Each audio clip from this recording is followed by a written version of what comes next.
Dr. Nicole K. I am a licensed clinical psychologist. Yes. What did you think of the book? I thought it was a great book. It kind of takes you through a range of emotions. So the first story, honestly, after I read it, I had to take a pause, like, oh, this is what this book is about. But I think in general, the book highlights the different ways that children need their parents. But even as I was reading it, I know the book was about father and sons and what sons wish their dads would have done. I couldn't help but think about my relationship with my own daughter. Like, oh, how do you have these conversations before your child is an adult?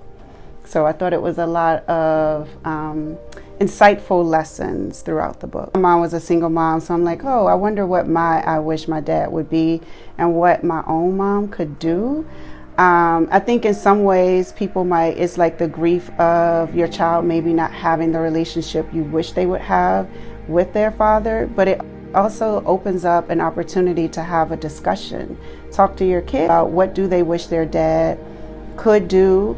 It might open up ways to start the connection with the father if it's not one already. It also gives you space to think about if there are things you need from a dad or that your child may not be getting, who are those other people who may be able to provide it to your child. So those may be some ways. But again, I think it comes back to how do parents have those conversations where they're listening to their child.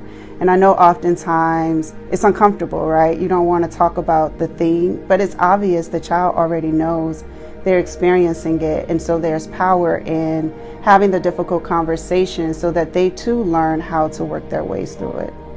I am Dr. Nicole K. a licensed clinical psychologist, and I am president and CEO of Black Mental Wellness.